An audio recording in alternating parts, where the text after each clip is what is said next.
In this video, we'll be providing an overview on how you can link the SEER-H file to an Excel file. Now, we'll be reviewing two methods. However, it's important to note that regardless of which method you use, you will have to save both your SEER-H file and your Excel file. Now, the first way that you can link SEER-H to Excel is by linking the parameters to the Excel sheet. And to do this, you're going to select all the parameters you want. So for now, we'll select all these parameters.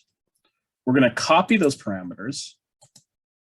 We're going to go to our saved Excel sheet, and we're going to paste those parameters into Excel. You're now going to copy those parameters again from Excel, and you're going to paste them into SEER-H. However, instead of doing the standard paste, you're going to do a paste special, and you're going to select paste link. Once you hit OK, you'll notice that we have now linked SEER-H to our Excel sheet, and you can see that by how all the values are now green. We can verify this by looking at the weight.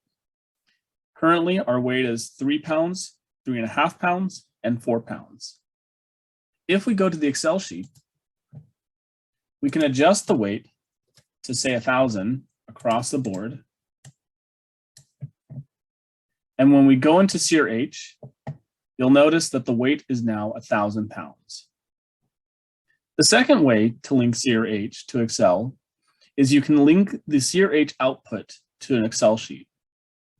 You can do this by going to Export and Import, clicking on Flexible Export, and then selecting the output that you would like to link to Excel. For now, we'll choose the detailed estimate. We'll hit Export. We'll go to the Excel sheet. We're going to open up a new tab, and we'll paste it into Excel. But instead of using the standard paste, we're again going to utilize the paste special. We're going to go to paste link, and we're going to go to text. Once we hit OK, you will notice that we have now pasted the values into Excel, and you can see that they're linked by this formula bar. However, we can again verify it by going to SEER-H, and we're going to null out these two rollups. By nulling out these two rollups, it should have it so that this top level goes to 0. And so we'll do that by opening back SEER-H.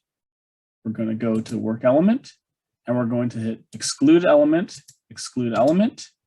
And what it'll do is it will have it so this top value goes to 0. And when we open up the Excel sheet, you can see that the top value is indeed 0. We hope you found this video helpful. And as always, if you have any questions or concerns, please feel free to reach out to the Galarath support team.